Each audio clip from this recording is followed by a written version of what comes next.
You've hired and trained over 500 reps in the mortgage industry. So when did you know you wanted to be an entrepreneur? The idea of becoming an entrepreneur is just ingrained in me. There's no other option ever. And the first week on the phones, I was absolute shit. I was garbage. Yeah. Finally, I walked up to my senior and I told him, hey, you gotta help me. There's no way I can do this bad. And he's like, all right. Him and the VP got me and they literally beat the crap out of me. I was a top producer immediately. Wow. It's like a 2 or 3 hour session with the two of them. I just transformed my entire business and I was getting the most loan applications in the company history. I was getting like 7 or 8 loan apps a day. The main part of my success there was that office was open 10 to 7. I was standing outside the door at 9 a.m. and I was leaving at 8 p.m. Damn. If the door was open, if people were there, I was sitting and working. I was on a mission. So I learned it. Where did you get this drive from? What else can you do? You know, like, what are you going to do? Sit at home and stare at the walls, work a 9 to 5? There's some people that do. Oh, man. I knew that I wanted to be an entrepreneur. I knew I wanted to have my own business. Josh, what does success mean to you? Wow. Okay. Success. Welcome to another episode of Pick Up the Phone podcast. I am your host. My name is Josue Llanas. I'm the CEO of Vancom. I help people scale their businesses with marketing, sales, and artificial intelligence. Today's guest is Josh Fard, coming all the way from Beverly Hills, California. Hello. Josh has done over hundreds of millions of transactional volume in real estate. You've done developments from the ground up. Yep. We spoke a little bit about that.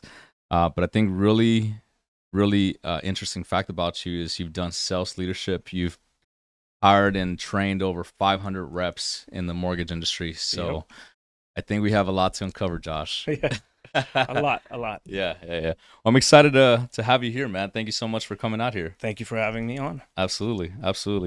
So before we get into the badass that you are today, let's talk about, the beginning. How did you get started? When did you know you wanted to be an entrepreneur? It was absolutely never a question. I come from a lifeline of entrepreneurs. Our family history is everybody's an entrepreneur. Last person who was ever not in business for themselves was my great grandfather. Mm-hmm. He was a bricklayer. His son started working, got into real estate. Yeah. And my father was in construction. He had his own construction company. My mother started in the brokerage for lending, mortgage brokerage.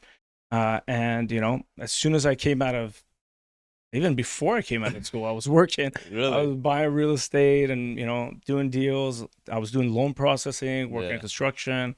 I did everything, man. I did everything related to real estate. I've been involved in it since I was a baby. Wow. Yeah. So you came out the womb and you're like, I'm an entrepreneur. Man, when I was like 2 or 3 years old, it's one of my oldest memories, my first memory. Yeah. My father had a construction company, so he'd be leaving on Saturday or during the weekday to go to work. Mm-hmm. And it was war for my mother and him. I had to go with him to work. Yeah. I was just a baby, but if he left to go to work without me, it was like hell to pay. My poor mother, she would have the worst day ever. Yeah. So you would ride along with your Oh yeah, man, I was riding along from a very young age. I had a problem sitting still. I sometimes still do, you know that. Yeah. Working or doing something or being active or hanging out with friends even through high school, I always have to be on the move. Yeah. Yeah. Wow. Yeah. That's amazing, dude. So I'm very interested with like how you actually got started, right? Because you come from a lineage of entrepreneurs. How'd you get started? So in essence of starting my own business, I actually was in school. Mm-hmm. I was in school and I was studying and, my father passed a little bit early. So I kind of dropped out of school and once, and moved back to LA. Yeah. And I started in sales. There was a guy who came, who was mentored by my mother in regards to doing loans. He said, I want to be a mortgage broker, met my mother. And when I came back, he had his own company and he was doing really well. When you came back from where? Where'd you When go? I came back from college after my father passed, I came and I went straight to him. I said, Where hey, did you go to college? I was initially at Cal State Monterey Bay, but I wrapped up at Pepperdine. Okay. Yeah, I wrapped up at Pepperdine and it was fantastic experience. Nice. But anyways, I came back to LA and I hit him up. I was like, hey, I want a job. I want to do sales. Yeah. He's like, all right. come by the office, Right. get an interview, and we'll go from there. Yeah. I started there, and the first week on the phones, I was absolute shit. Yeah. That's the best word. Garbage. That's the best word. I was garbage. Yeah. Absolute garbage. Trash. And like everyone is, But I didn't give up. Finally, I walked up to my senior and I told him, "Hey, you got to help me. There's no way I can do this bad." Yeah. He's like, "All right." Him and the VP got me, and they literally beat the crap out of me. Yeah. I was a top producer immediately. Wow. Immediately. With like a 2 or 3 hour session with the two of them, I just transformed my entire business, and I was getting the most loan applications in the company history. I was getting like 7 or 8 loan apps a day. It was so much that my senior, he's like, "Josh, I do not have time to close all of these deals and cold call throughout the day. You got to slow down." Yeah. I was like, "Well, split it up between everybody. I want to keep going." So I did that. But the main part of it, the main part of my success there was that office was open 10 to 7. Yeah. I was standing outside the door at 9 a.m. and I was leaving at 8 p.m. Damn. So as you know, if the door was open, if people were there, I was sitting and working. I was on a mission. Yeah. So I learned it. Where did you get this drive from, Josh? What else can you do?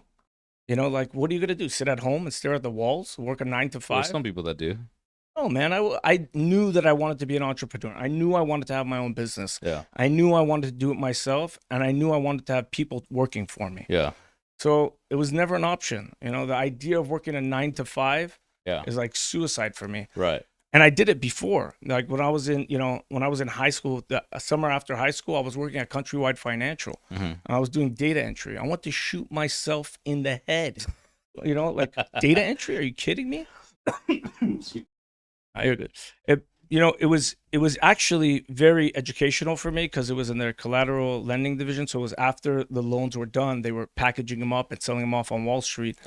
That's the division I was working in. Yeah. But yeah, I mean, you walk around that office. I was walking around that office and I would see people in their late 30s and their early 40s working 9 to 5s like that. You're like, no, this is like, not for me. This is not for me. Yeah. I from a young age, thank God, when we were coming through high school, when I was in high school, our family started to gain wealth, right? So my family, and I'll be very honest with you, between my mother and my father and us as a family, everybody worked from a young age. I mean, as soon as I got my license, I started doing, stock deliveries for my mother's mortgage company. Yeah. So I was a messenger. And I was picking up loan documents, dropping them off, and that's how I would take my girlfriend out for dinner. Yeah. But the idea of becoming an entrepreneur is just, it was just ingrained in me. There's no other option ever. Right. Yeah. That's incredible, man. I think more importantly, when you mentioned your success earlier and you mentioned the fact that you went and you asked your senior for help, a lot of people don't ask for help, Josh. Oh. You know what I mean? A lot of people are scared to fail. A lot of people are scared to be uncomfortable, right? And I think that's a very important trait to be able to say, hey, you know what? I know that I suck. I know I'm trash right now, but hey, who can I ask for help? Exactly. And being vulnerable and asking for help is one of the greatest traits that an entrepreneur can have, in my opinion. And it's one that it took me a while to actually overcome, man. If you, at the beginning, I was proud. I was like, man, I'm going to figure this out on my own, blah, blah. Dude, it took me so long to figure everything out because I thought I need to do this by myself. I'm reading all these books and I'm thinking that, hey, it's me against the world, right? Right. And we forget that, everyone else out there, every entrepreneur out there is ready, willing, and able to help you out if you just ask for help. Everyone wants to teach. Yep. It's like, our good friend, Boris alone. Yeah. He's always out there doing these classes. And I think it's the best thing he could do. Right. It's he charges for his time, but he's giving back so much to the community. So much. By teaching people how to buy real estate, really how not to get screwed in the process. Yeah. I think it's an amazing thing that he's doing. I really like it. Yeah. I've personally been to his class and, shout out to Boris.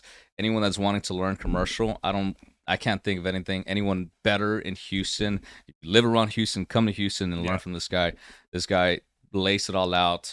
I learned a ton from going to his classes. I don't know if he does the in-person one. I think he does it mostly like online, but now he's doing online now. Yeah. Like I think he's calling it CREU, like Commercial Real Estate University, something like that. Yeah. He's developing something really big. Yeah. Be on the lookout for that, guys. Yeah. Our boy's doing big things. Doing great things. I'm excited for it. Yeah. But yeah, let's get back to your story, Josh. Yeah. What was your first year in business like? Oof. Well, actually, I'll go back to it. The first year in business was very tough to start, but I learned very quick. So within 8 months, I was making six figures a month. Like it was no joke. Six figures a month. 6 figures a month. I mean, we started off when I opened the first business. When I left that first company, it was 6 months from the day that I started, and I opened my own business. It was me and four of my friends, like a bunch of homies sitting in a room like this. Yeah. And we were cold calling all day long. Yeah. And we spent the summer doing that. Everybody made a bunch of money and everybody left. And then, me and one of the guys, we stuck together. Yeah. And we ended up hiring. It was our first set of hiring. We interviewed about 25 people, took 10 people to training. And with those 10 guys, within a month, we were making, definitely staying up above, six digits per month. It was pretty great. Yeah. It was pretty great. That's incredible. Yeah. I mean, we literally imagine going from an office this small with like 10 guys, you, your partner, and 10 guys. Mm-hmm. And then you go into, we got into 4,000 square foot office Mm-hmm. and we just packed that place within months. Within months, we had grown to like 30 people, 30 turned to 35, 35 turned to 45, 45 to 60. I mean, we were just killing it. It was non-stop. Yeah. So the first year was amazing. When was this? Like what year? 2004. 2004. Yeah, so 2004. That's like just the bull run, right, of real estate. It's just coming up, and you're in California, so you're doing loans in California. In California only. Could you imagine if I was doing nationwide? Wow. What was the average loan size out there at the time? Our average loan amounts were somewhere between 400 to 900,000. Yeah. And you're making what, like a point on that, or what? A bit more than that. A little bit more. A little more than that. Yeah.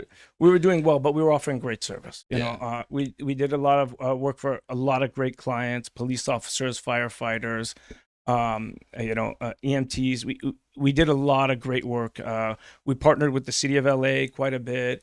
So we'd offer special services and programs for the for the fire department and for the police department. And that continues till today, actually. Nice. Our entire model now is based on, we keep them as our top priority, right? Yeah. And they get a lot of incentives. Nice. Yeah. That's incredible, dude. So first year in business, you started working for someone, right? You started working for someone, that's your senior, started teaching you. How long after that did you decide, okay, I'm ready to start my own business? It was 6 months to the day. 6 months. To the day. And so what happened at 6 months? You're like, you're crushing it, you're making a ton of money, and you're like, dude, screw this. I got to do this by myself. Well, the guy I was working for knew, for what? The guy I was working for, he knew what I was doing. Yeah. Right? He knew that I wanted to come in, but he also knew something that's really important, that a lot of people they just don't understand this philosophy. He knew that I couldn't compete on a level with him. Mm-hmm. It just wasn't possible. He was already like 3 years advanced, he was already doing it for 3 years. So he didn't have a problem bringing me in, teaching me, and then letting me, go off on my own and enterprise for myself. He was at a point where he had 250 people working for him, and I was one of them. So me coming in and leaving 6 months later, he wasn't at all threatened by me. He already knew. Right. And he knew he owed a debt. Yeah. Wow. Yeah. So 6 months to the T, you started the business, and then you started growing it. Within months, you're blowing it up out of proportions. Yeah. How was it? What happened next after that? You guys grew it to about, I think you had like 60 people in the office at some point? Yeah, I got to 60 and I capped it. I mean, I was very young. Yeah. And it was just too much. I was like 23 at the time. And to be able to, I couldn't manage those people. I didn't have enough life experience to be able to manage a bunch of prima donna salespeople, right? Yeah. Because salespeople in general are a bunch of prima donnas, right? Yeah. We'll be honest with ourselves and about ourselves. Of course. Right. And it's difficult to. It's a lot of personalities. It's a lot of different personalities. Yeah. Yeah. A few of them I'm still friends with till today. A lot of them left on good terms. A lot of them left on bad terms. It was a business. It was a business. It was tough, but 6 months to the day I went into business, I started raking in cash. That's amazing. Yeah. Yeah. What kind of money were you bringing in at the time? Our company was doing about we were we were making about 8 million in revenue a year. 8 million in revenue. Yeah, That's yeah. insane. Yeah. Not all of it was for us. We had to split up You and gotta everything. split it but up. yeah, Yeah, it's not it all was profit. yeah, it was Blah blah. But that's still a gross great. revenues were about 8 million. That's incredible. Yeah. That's an amazing feat. I think most people don't even see 1 million in revenue in No. most businesses. I'd say most small businesses don't even reach over 1 million in revenue. So Nope. I think that's an incredible feat, man. So let's fast forward. How did you get from that, to where you are today? You've done all sorts of great things. You Yeah. did the development. What happened after? When did you start doing development? When did you start investing in real estate? So the market turned in 2008, right? Yeah. And we went from doing what was something like 60 to 80 loans a month to, doing 4 to 8 loans. Wow. So finally I decided, we shut down our large office. We moved into a smaller office, which we still have today, till today. And I just decided to start investing in real estate. The company stayed open, and it did. We still did loans. We still did a bunch of work, but I wasn't involved. I started buying real estate. I started turning real estate. We bought. I'll never forget the first deal I bought. The first apartment building I bought was an absolute dump. Where was it? It was in LA. Mm-hmm. It had the city of LA had placed a lien against it, and they were collecting the rents. They were collecting the rents, and we had to completely redo the place, bring it up to code and everything, just so we could get the money, just so we could start collecting the rents. Oh my God! It was a real feat, but we got it done. Yeah. And it was a very, very huge learning experience. Yeah, I bet. And the beauty of it was that I met a lot of people who work in that division and in the city, and I became friends with them. Mm-hmm. So I see this problem, and I look at it as an opportunity. What's the problem? So the building it had a lot of deferred maintenance, right? And so I see this, and I say, well, let me find more buildings like this, right? I figured it out on this one. I became friends with the guys in the city. Let's figure this out, and let's do more of these, right? Construction, yeah. So I find a bunch of I called the title company. I was like, hey guys, give me a list of all the buildings out there, and they send me this list that's pretty amazing, and it's very long. So now I start looking at all the properties, and I start cold calling owners. Yeah. You guys want to sell? You guys want to sell? I know you have this issue with the city. Yeah. I can buy it, take it over, fix all the problems for you. Yeah. And we ended up buying a few buildings like that. Really? And this was like how many years have you been in business at this point? 5. 5 years in business? 4 years in business. 4 years in business. You're making a ton of money now. It's like, now it's time to put this money to work. Now we got to put it to work. We got to put it to work. Okay. Right. So now you're buying multifamily assets, and you're buying distress. You bought a couple of them. Yeah. What happened? We made a killing. We did great. We bought a bunch of them. I had great partners at the time. So, we went into a few deals. We bought a 7 unit, then a 60 unit, then a 20 unit, then a 15 unit. Then there was another one. The first one I bought without anybody. I bought from one of the biggest property owners in South Los Angeles.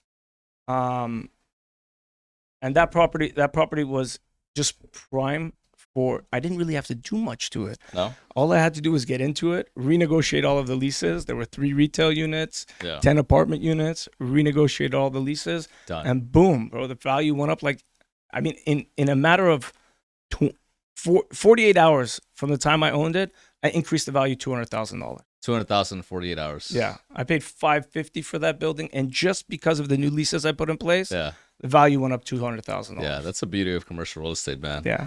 Just with the cap rates, you're able to really make a killing. Yeah. Yeah, by increasing. And you probably didn't even increase the rents a whole lot, possibly. No, I think they were a tenant was paying on one of them 550 for a retail, and I increased it to 900 or 950, yeah. and which was what was market. The Right. previous owner was just like, he was asleep. Like he was a 90-year-old guy. He owned half of South. Every other building was his, in South LA. And he was done. He was like done. He's like, take whatever you want, Yeah. take all of them. You go reposition it. You're still young. You can handle it. Yeah. So that was cool. That's incredible. Yeah. So that's when you got started actually buying real estate, developing it, all that good stuff. Yeah. Now, when did you get to the point where you started, you did some development from the ground up, right? So yeah, actually that kind of came second nature to me, because I was on the job sites with my father as a kid. I actually was there. I was digging ditches for underground plumbing. I would do it for fun, and they would let me do it. And my dad was like, "Oh, we got an extra laborer for free today," But I enjoyed doing all of that. So when it came to doing development, we did a few houses. We did a lot of redevelopment. I built a few homes ground up. We're actually getting ready to do 8 homes. Yeah. In LA, in Reseda. That's one of our family projects. And I have a few development projects here in Houston. I actually work with a company called Nima Homes. Mm-hmm. Nima Davari and I are really good friends. Mm-hmm. He lived with me for a while here in Houston. You met him. Yeah, Right? Nima, You met Nima. I met Yeah. Nima, yeah. So I've done a couple projects with Nima, where I invested as opposed to being totally involved in it. And Nima's a fantastic developer. He's a great person to know here in Houston as well. That's incredible. Yeah. When did you get to the point where you were actually developing properties then? I mean, I've done a bunch. They were all mostly in LA. It was probably after, I would say, in like 2012, 2013, we entitled a bunch of projects to develop, and large major projects, 60-unit apartment buildings. So there's people that are listening to this podcast right now, and you just said entitled. Yeah. What does that mean for the people that are listening? Okay, so one of the major things in buying property and developing properties, the first thing you got to do is buy the lot. Right. Once you buy the lot, you get entitlements. Now, what are entitlements? Entitlements are when you get plans and surveys. You submit the plans and surveys to the city. Plans include architectural, structural, mechanical. I always do mechanical. Doesn't matter if it's residential, multifamily, retail. Mechanical is a must. It's not required by the city, but I require it. Yeah. Right. And you get those plans in. You submit them to the city. The plans get approved. Now your project is fully entitled to build. So a lot of times, what would happen in LA for us is we would entitle properties. And before we even got a chance to develop them, like somebody would figure out they had like access to the city records. They would call us and be like, "Hey, I want to buy it," right? Yeah. And so we would do a lot of that. I was with my partner at the time, Ronnie Ravon. He's now got the Ravon Property Group. You met Ronnie before. Yeah. Ronnie's great. So you would entitle it, but you wouldn't go through with entire development because someone would buy it. I was making a lot of those projects. I was making my money before the project even started. Really? Yeah. Yeah. And the amount of time value. So I do a lot of calculations when I'm looking at something. Time value is a huge number for me. Right. So when I'm looking at a project, when I'm looking at a loan, when I'm looking at buying a pair of sneakers, even the time value that the time I have to invest and the value associated with it is always a major calculation for me. Care to elaborate a little bit more on that? So let's say for example, I'm doing a mortgage loan. Mm-hmm. I know that I have to invest 10 hours to make $10,000, mm-hmm. right, on that loan. That means my time value for that loan is $1,000 an hour. Mm-hmm. Now, if I have to spend 20 hours to do that loan, that means my time value comes back to $500 an hour. Mm-hmm. If I have to do 30 loan decrease, 40 loan decrease, now my time value gets lower and lower. The time value you invest in projects and anything you do, you have to calculate it because you have to put a value for your time. I have friends who are extremely wealthy who don't value their time at all and still make quite a bit of money. And he doesn't even look at that as a factor in his calculation. Yeah. Then I have a friend who won't touch anything unless he's making $1,000 an hour. Yeah. He's like, don't even talk to me unless it's $1,000 or more an hour. Yeah. You know? So it all depends on you. Like I lawyers charge by the hour, so why can't we? Yeah. I think that's a brilliant way to see, business as a whole, because it just allows you to focus your time and energy on the things that matter the most. and you're not going to be spending time, doing something that's going to be of low value, or like a low value task, for example. Like something like if you're cold calling just like a huge list, it's different versus cold calling a very targeted list. Yes. Right. And the time value of that is going to be extremely different compared to, this list and this list, right? Well, that's where you come in. You're the one who brings the people on to do all of those. That's right. Because it adds value to me to be able to have somebody else do the mediocre tasks as opposed to the high level tasks, right? Absolutely. So I need somebody to be able to do that so that I can keep my value high. Right. And then you only have those high value conversations. You let, my employee deal with, all of the small, it's always getting through the no's, right? Yeah. That's really what sales is, right? It's like finding finding a needle in a stack of hay. You let, someone else handle going through all that hay to find that one needle. Yeah. Once they find the needle, hey Josh, look at this, I found a needle. Hey, I got your needle. There you go. Yeah. How many Yeah. needles do you want me to find, bro? I gotta All of them. Yeah. Once I have them, I gotta take care of them. You gotta find them, bro. Yeah, exactly. But that's how business works, right? You delegate, and then you're able to make more money. So absolutely. You're one of my favorite clients, dude. Oh, thank you. Absolutely. You guys are crushing it. Sebastian, shout out Sebastian. Sebastian's pretty amazing. Doing a great job. He lives in Argentina, and man, he's crushing it for you. So he is. He's actually Sebastian's one of those guys who always asks. Yeah. He lives by the philosophy that there's no stupid question. Yeah. Right. And I love that. And because of that, he's become a beast, an absolute beast. Yeah. He knows how to talk to people. People love him. Yeah. He I can, in my view, he's become more and more charming and more personable. He's growing fantastically. I think I've seen a huge change in him from the moment that he started working for you than before also, like even just, becoming more bold and just charismatic, the way he carries himself, even with when I have conversations with him.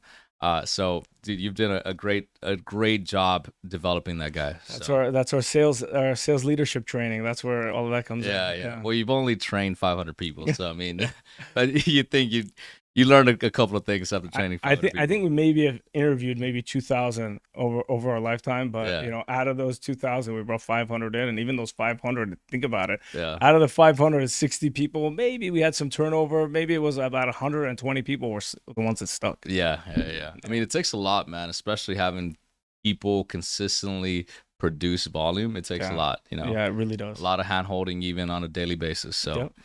But yeah, you did it, man. You did it. Yeah. Josh, what does success mean to you? Wow. Okay. Success.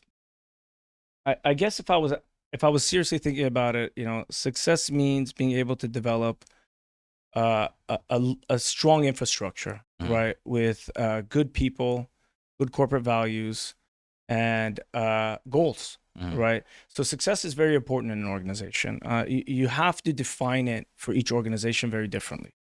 So for my initial mortgage company, it was just all volume of people. Success was the more people you had, the more loans you did, the better you were doing. Now success has changed. To have for the organization more quality level people with a very good work atmosphere, work-life balance, right? So I'd say a lot of my success is in the people, just like Sebastian, that we've developed. A lot of my success when I was doing property management was in the managers that I would create. I would create an attitude. And shout out to all the girls who have ever worked for me in property management. I love you guys. I apologize for this, but I had a 3-cry rule. Yeah. I said, until you've cried 3 times from working for me, you weren't the best at your job. Yeah. And, all of them, after I said it, finally attest to it. And all of them have left and become fantastic, fantastic managers, because I'm not doing property management anymore. Yeah. I shut that down. Yeah. When did you shut it down? So we really shut it down middle of 2024, maybe a little bit sooner than that. We closed the office up and, I just wanted to focus on doing this and, transitioning over. But we really started this like October of 2024 to January of 2025. We really started the full advertising in January. So I'd say the mortgage we've been back since January of this year, and we probably shut down the management middle of last year. Middle of last year. Yeah. Yeah. Yeah. Yeah, I'm kind of done with it, but we have a fantastic management company. We got Kalen and the team over at Stagecoach. Stagecoach. Yeah, They yeah. do a great job. Yeah, those guys are great. They really know what they're doing when it comes to the property management. Yeah, So. also allows me to stay in LA. So. Yeah, yeah. It's weather's great in LA, so Yo. I loved it out there. Yeah, Yeah. it's fantastic. It was great. Yeah. You took the truck out, had a great time. Took your son's Ford Bronco out. I cruised down Highway 1 with my mom and my daughter and had a phenomenal time, man. Yeah. Thank you for that. Absolutely. Absolutely, dude. Looking forward to you coming back. Dude, I can't wait. Yeah. I need to go out there and learn how to surf or go cliff diving with your son. Yeah, he's your guy. He came home and he's like, yeah, we went down to Newport Beach or something like that. And he's like, yeah, we're just cliff diving. I said, you were doing what? Yeah, that's Eli. Yeah. Eli's our adventure guy. Yeah. I love that. He's pretty amazing. Dude, that's great, man. Yeah, you have a great family. Thank you. Another one of your successes. The main success. Absolutely. The main success. Yeah, absolutely, man. It's all about family. But dude, you've done everything. You've done, mortgage business, development, property management. You've bought properties, repositioned them. I think one of the things also is did you buy a $10 million property from Boris? Yeah, actually, it was a portfolio of properties. Yeah, that was a pretty good acquisition. It got stuck in COVID, so we got stuck with that one. But it was a good buy. We did okay with it. Nice. We did okay with it. Yeah. That's awesome, dude. So let's talk more about all of this experience. Obviously, is like just adding a lot of value to anyone that you do business with today. Yeah. You work with builders, developers, realtors now. What's kind of your daily go-to people that you're working with? So primarily right now, our mortgage business has a lot of different areas. So we have our SBA lending division, we have our construction lending division, multifamily retail division, and our home buyer division, so our residential division. So the beginning of this year, the main focus was really, because all those other divisions are doing well, they're fantastic, they've been in place. They continued from 2004 to present. So those are great, right? I had decided that the main focus for the expansion to Texas was the first-time homebuyer market. So I come from a large family. I have a large family. We were 6 people growing up. It was I have 5 siblings. One half sister who lives in North Carolina, and then the 4 of us that live in LA. Our parents. So we always had a very crazy house. But one of the things I realized as a parent about our childhood was that house offered us confidence, right? Yeah. And this idea of keeping the nuclear family super tight is a really it took a very profound effect on me. I was listening to some podcast one time, and they were talking about the nuclear family, and I said, that's really the nuclear family. What is this? So the nuclear family is like it's really the development of a tight knit group, right? So the parents, the children, having a real solid relationship, shared experiences, additional connections. And to safeguard that nuclear family, to keep it tight, and to keep the family together creates what I believe to be better people, more well balanced people. And one way to keep that family nice and tight is owning a home. I have a profound belief that every family, doesn't matter what kind of family you are, okay, but every family that calls themselves a family needs to have a base. Needs to have somewhere that is their safe place. It's a place that everybody comes back to every day, that everybody sleeps every day. Because if everybody's coming in that house, the likelihood that they're going to love each other more and build more connections is very high. So our first-time homebuyer division is really my main focus of growth, because sometimes we do well with it, sometimes we do okay, sometimes we don't even make money, doing some of these houses. But the idea that we can put families together in a place that is their grounded place, it's their place that they call home, and it's a place that brings them closer together, I think will create better people for, our communities, our states, and, really our country.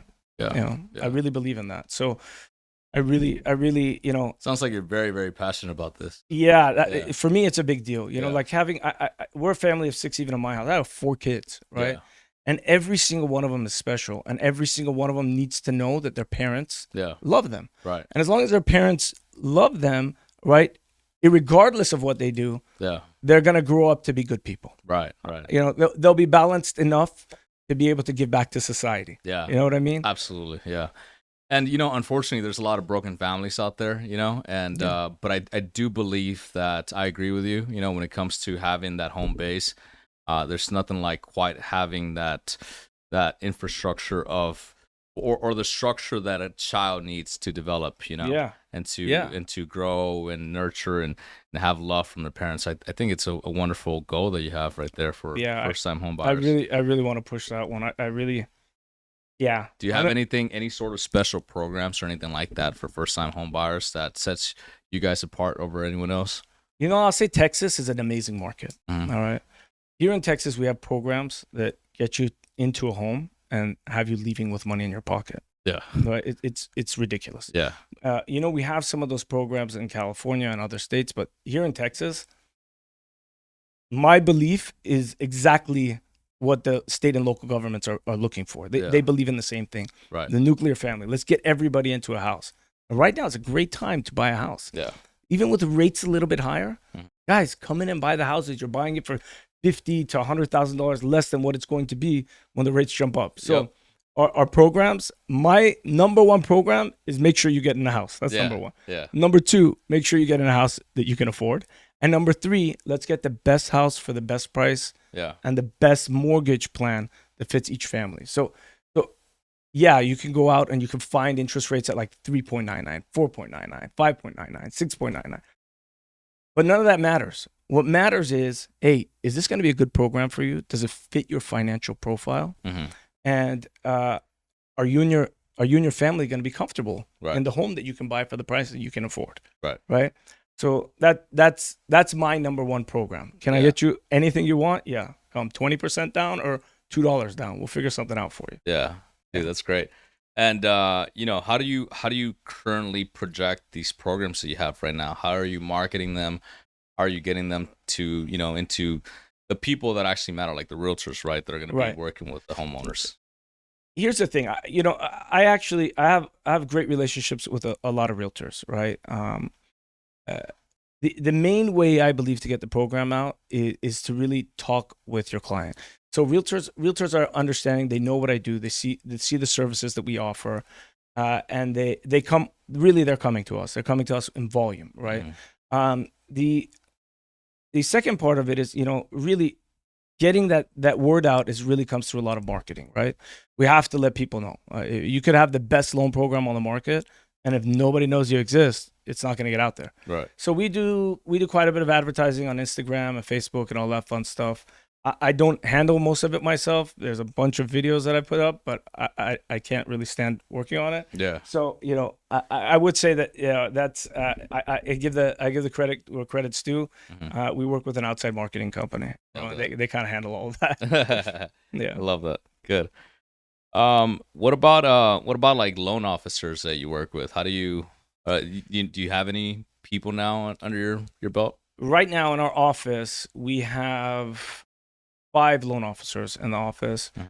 We are absolutely looking for some really good talent. We want people who know how to talk to people first. Yeah. People who understand the mortgage industry, understand the effects of a mortgage loan, understand the needs of their clientele. They ask the right questions, right? And we're absolutely always looking for new people to come in, Yeah. people who really understand the game. And if they do, I want you to be part of our team. Absolutely. Really, I'm like so into it. I'll handle all of your marketing. We'll do all of the leads. You need.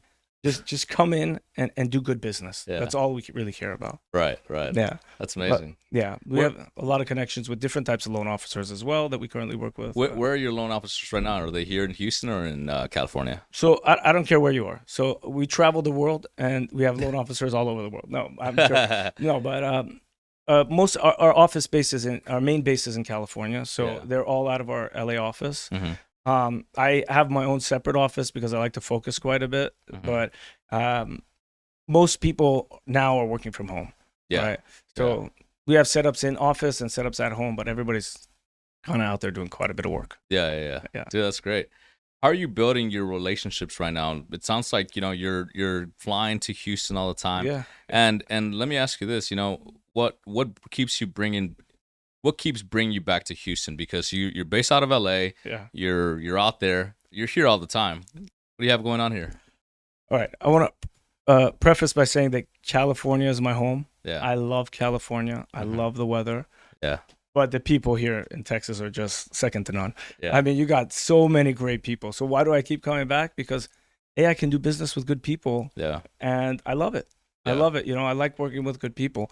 Also, there's so many different reasons, from a financial standpoint, to be in Texas, to be in Houston, that just, they take over. I mean, you're looking at, the cost per door, in high-end neighborhoods, the cost per door in low-end neighborhoods, if you're looking at multifamily. You're looking at the retail, the tenant base, the tenant quality for the price per foot. You're looking at industrial. There's so much industry here, right? Yeah. So industrial properties are doing great over here. You have so much flow of stuff coming into Houston that, doing business in other states is possible, right? Yeah. It's possible. It's just very easy to do it here. It's much easier. And there's a lot better people to work with. And the people are great. I mean, we have Southern hospitality throughout the entire city. Oh, yeah. Everyone's friendly. Everyone's willing to give. Abundance mindset throughout. I mean, it's a great state to do business. Absolutely a great place to do business. Absolutely. Yes, sir. And so do you still have properties here in Houston? Yeah, quite a few. A few. Yeah? What kind of properties do you have here? I don't have any retail, but I do have industrial, multifamily, and residential. Nice. Yeah. Those are good assets. I have a lot of partners on those. I have some that belong to me myself. Stuff that belongs to portfolios that I'm involved in. I have a lot of friends that I partnered with out here that own a bunch of industrial out here. We still have quite a bit. We're involved in. Nice. Yeah. When you partner up, how do you structure your partnerships with people? It all depends on the person. On the person? I will tell you that. It all depends on the person. I have Ronnie, who I'm partners with. We've been partners forever. We don't even put anything on paper. Ronnie just says, "Okay, I opened the LLC," and I'll be like, "Okay, well, I sent the deposit," and then he'll be like, "Okay, I called the title company. All right, I got the survey. We just kind of throw everything on top of each other. Then I have other partners that we put tenant in common agreements together.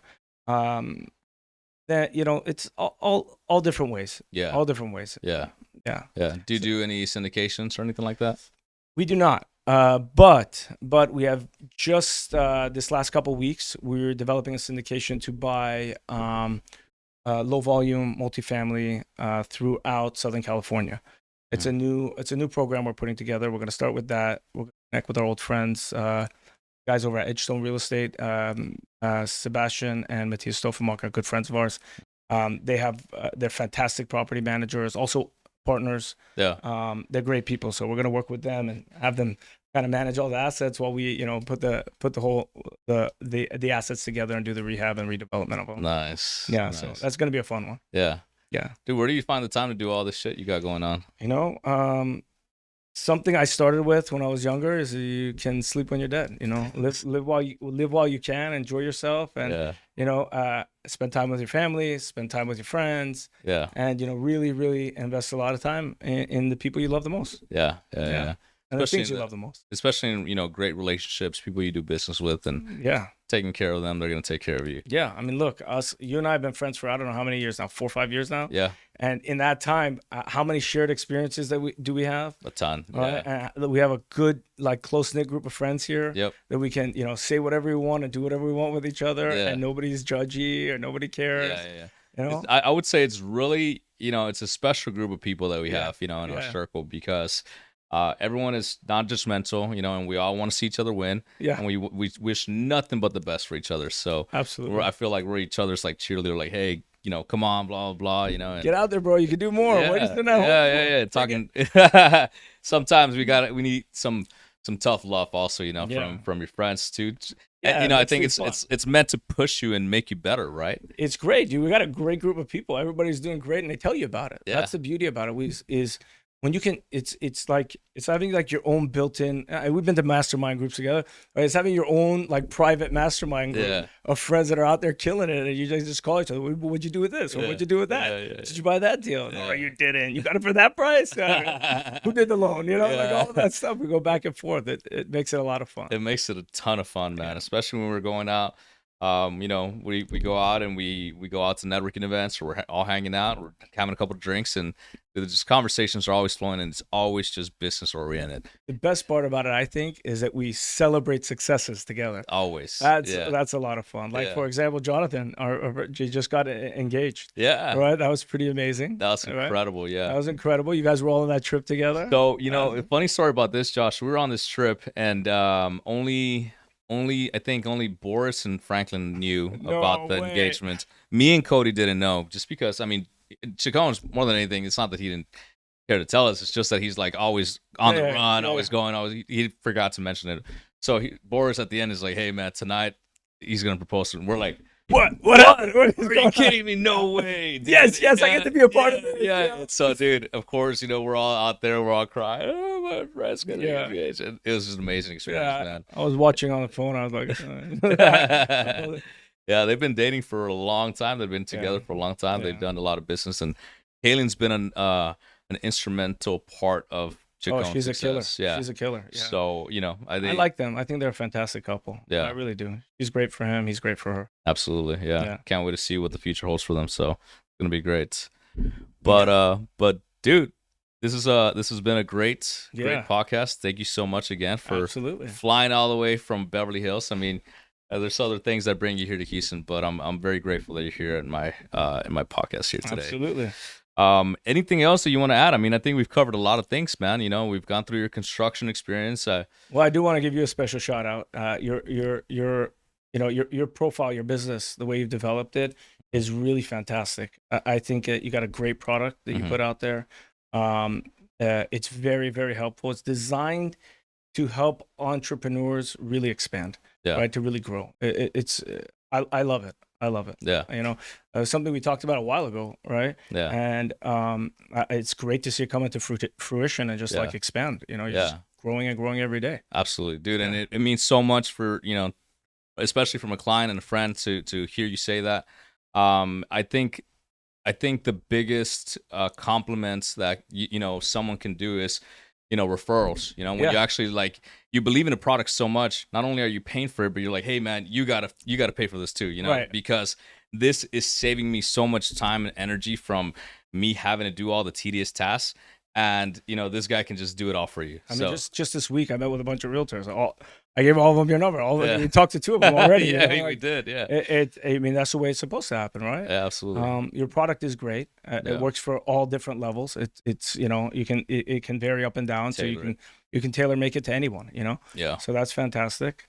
Outside of that, you know, it's great talking with you. I enjoy hanging out with you. Yeah, absolutely. We're gonna have fun night. We're gonna with our friends. We're gonna go see Franklin this evening. And Franklin, shout out Franklin Warrens. Absolutely. He is having an event tonight. By the time this podcast is out, it'll be too late. But I gotta go change my shirt and we can go. There you go. But yeah, just outside of that, you know, if you guys ever want to reach out, you want some, you know, free consultation, just give me a call. For anyone that either wants to do business with you, maybe come and be a loan officer and, you know, take advantage of all the sales experience that you have. You know, absolutely, you have a ton of sales experience. How can people find out more about Josh Fard? First and foremost is my cell phone. I love my cell phone. Call me, text me. I don't care.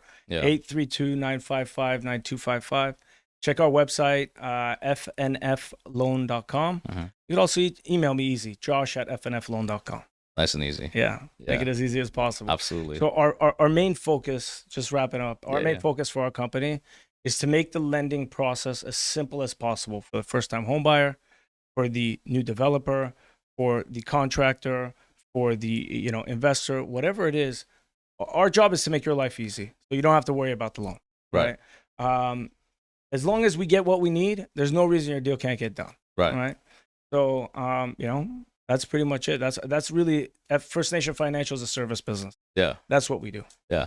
And I think just to, you know, also make sure that mostly everyone out there that's wondering whether they should work with you or not. I mean, you have experience in everything, dude. Yeah. You know, Yeah. not only have you trained over 500 people, but you've also bought millions of dollars worth of properties, Yes. real estate, you know, done the actual development from the ground up. So if anyone that is a builder or a developer that needs a loan, who else, you know, what other person better to ask for than the person that's already done it themselves? Yeah. You know, you already know the whole experience of development. And real quick, can you walk me through the Yeah. development experience, the process? Oh, the process? Yeah, For the loan or for actually doing the development? actually doing the Oh, development. I mean, you got all of us over here. You got me, Boris, Jonathan. We got all walk you through it, bro. We'll hold your hand all the way through the process.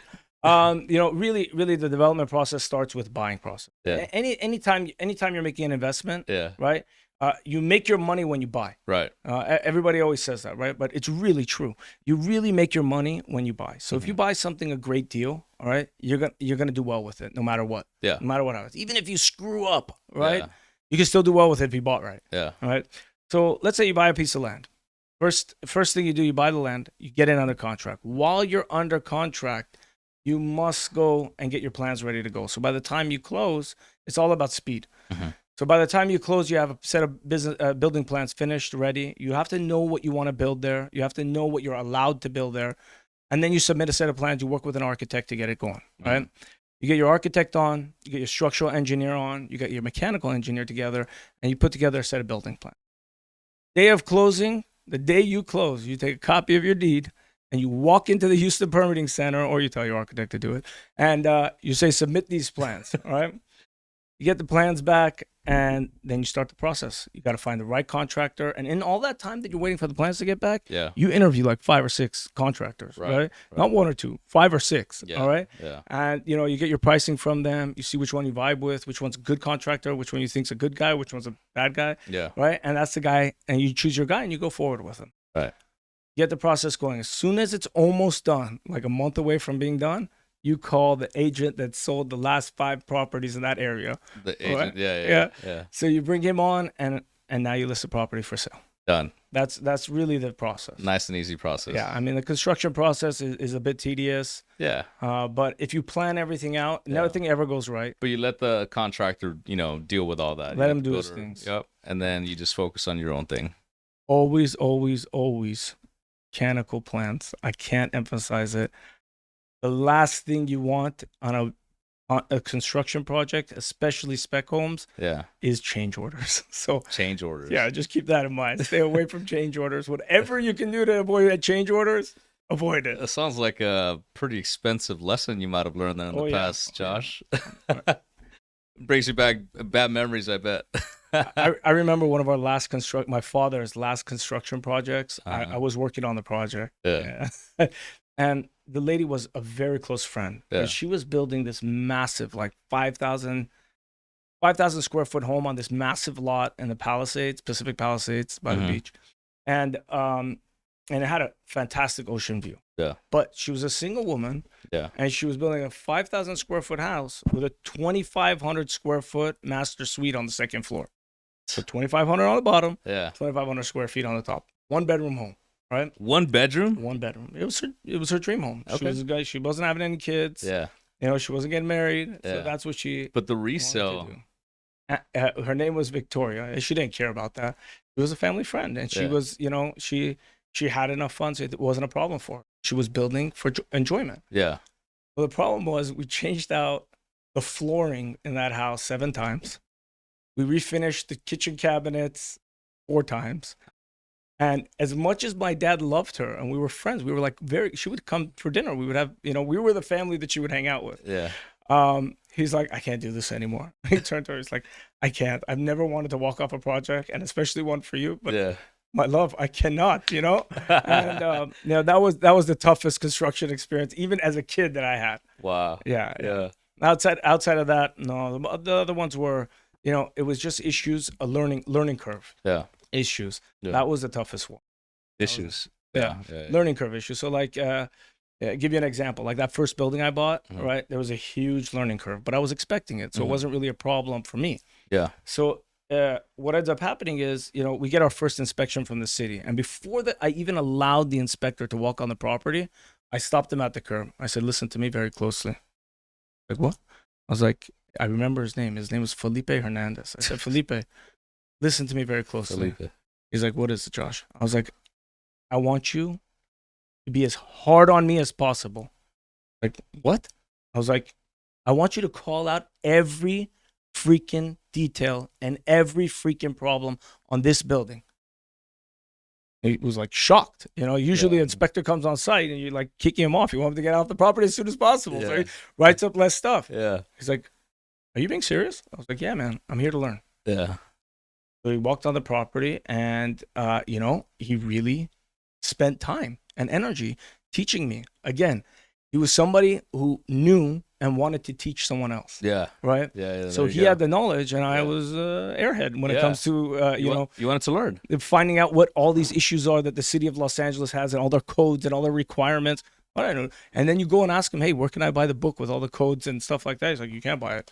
I was like, where am I supposed to look up the city code? He goes, figure it out online. I said, now there's a database. But back then, there was no database online where you could go see all the codes and regulations. And that's how you learned, right? But that's how you learn. Yeah. Learn again, just not being scared to look like a fool and not being scared to ask questions. Yeah. Not being scared to ask for help. Yeah. That's all it takes. That's all it takes, man. Like a jackass, I showed up in a suit over there, and he's like laughing at me. So I learned that all the tenants were like, who's this guy? Right? Yeah. So I learned that I shouldn't wear a suit to go out to properties. Never. I learned that real early. Yeah.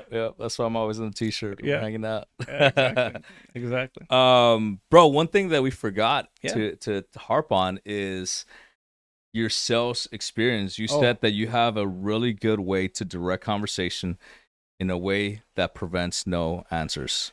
Yeah. How do you do that? Yeah. So really it has to do a lot with developing your script, right? Yeah. So when you're developing a sales team, a lot of it is how you approach the first couple seconds of the call, right? The first minute of a call, the first 60 seconds of a call is integral to building that relationship, right? When you allow in conversation to elicit answers of no, you're already putting negative energy into the conversation, right? Mm-hmm. So you're giving an out to anybody. Now, whether they want it or not, they're going to use it, right? People are automatically wired to say, no, hang up the phone. Right. Why are you calling my house, right? I'm calling your house because you got an amazing opportunity here, buddy. Let's talk about it. Let's look into it. Right. So versus, okay, I'm calling because you qualified for a loan. I was wondering if you're interested. I know you're interested, bro. I'm not going to bring up give you an option to say no to me in the first 60 seconds. Right. Absolutely not. So you get into the conversation and you develop a script that does not allow for a no answer. Right. First 60 seconds of the conversation are huge. All right. And then automatically you go into asking the questions, the sales questions, the closing questions. Yeah. Every question answered is a close. Every time he answers you, every time he speaks and gives you a response that's not a no is a close. Yeah. So that's one of the main things, right? So in training people, everybody can sell. I don't believe there's a person that can't sell. Right. You just got to get out of your shell. So one of the things that we would do when we found somebody who couldn't sell, this was actually my specialty, because I would rip them off the phone. I mean, there were times where I'm listening to the guy on the call. I'm like standing over his head, and then he's talking to someone. He's having a conversation. I was like, no, and I hang up his phone, right? And I grab him. I rip him out of his desk. I was like, bro, we got to work. Yeah. Right. Let's go work on this. So I pick him up. And, the people who had the biggest problem, I call it the yell treatment, right? So I would literally take them to the bathroom. Yeah. I would say, you need to face that mirror and you need to scream at yourself as loud as you possibly can. Yeah. We had a guy who could not speak. Like, you couldn't hear his voice on the phone. Yeah. And could you imagine, like, 45 cold callers sitting in one massive room from 4 to 8 p.m. How loud it is. Madness. Right? Yeah. Hello. Hello. Yeah. Right? And we didn't have dialers back then. You're going to do it all. Things like this. My finger, the first week I was working, my finger was killing me. Got a callus on it. No, I built muscles in the tip of my finger. Yeah, it's still there. But yeah, it was. So you take him to the restroom, you make them yell. I make him yell at himself, and then I make him scream the pitch at himself in the mirror. Yeah. At one time there was one guy who was in the bathroom while we were doing this. He was using the toilet, and he's like, Leave me alone. But it was, that's how we got people out of their shell. We got them to open up. Yeah. And then those people became some of our top salespeople. Wow. Yeah. Even going back to the 3 cry rule. Yeah. I had a wonderful girl. She now works at Wells Fargo. She's in the lending division. She works at Wells Fargo as a loan officer. She closed a lot of deals every single month. Top producer. And poor girl, she told me years later, she never told me, but I found out that I would make her cry like 3 or 4 times a week. Wow. By getting on her. But now when I see her, she says, Josh, you're the best thing. That was the best thing. That was the best training I ever had. Thank you. Thank you so much. Thank you, Josh. But, beat them down until they get it. Yeah. And again, I don't believe there's anyone out there. I mean, unless you can't speak, you can sell. You can sell. Anyone can sell. Yeah. Yeah. Love it. Yeah. So come work with Josh and he'll make you scream in the mirror. Yeah, come on over. Screaming in the mirror is our number one thing. Whatever it takes to get success, I think there's different ways to reach it. And so I think it is very effective, when I first started, I would do that too. And I would actually scream at myself in the mirror a couple of times when I first started, but I sucked at the beginning. I think everyone does. Yeah. You just try different things and try to see what works, and whatever works for you, hey, make it happen. Yeah. Go out there and close some deals. Closing up, I would say this, and I want everybody to hear it, everybody to know it. Nothing worth any value is easy. Okay? You got to work at everything. You got to work hard. Okay? You got to work smart, but you got to work hard. Yeah. You're not working. If you're looking to work 8-hour days, go sign up somewhere, right? Yeah. You're going to be the real estate agent that closes $10,000 a year, right? If you want to work 14-hour days, 16-hour days, sometimes 18-hour days, you're going to make it. You're going to make it, and you just have to believe in yourself. You have to be consistent, and you have to, go for it. Yep. Really. And that's, I think, what a lot of us have in common, right? In our group of friends and on my other group of friends, is that you go till you drop. Yep. Absolutely. Yeah. Sleep when you're dead. You sleep when you're dead. Yeah. Job's not over, like Kobe Bryant said. Job done? Yeah. Job not done. Job's not done. Job's not. Well, I don't think I could have said it any better, Josh, and I think that's a great message for everyone that's listening. Believe in yourself, go out there, work hard, outwork everyone, and you're going to be successful. 100%. Piece of cake. Yeah. Thank you so much for coming on here again, Absolutely. man. I really appreciate you. And we'll do this again sometime. Huh? Absolutely. We'll be around soon. Absolutely. All Thank you right. so much. Thanks.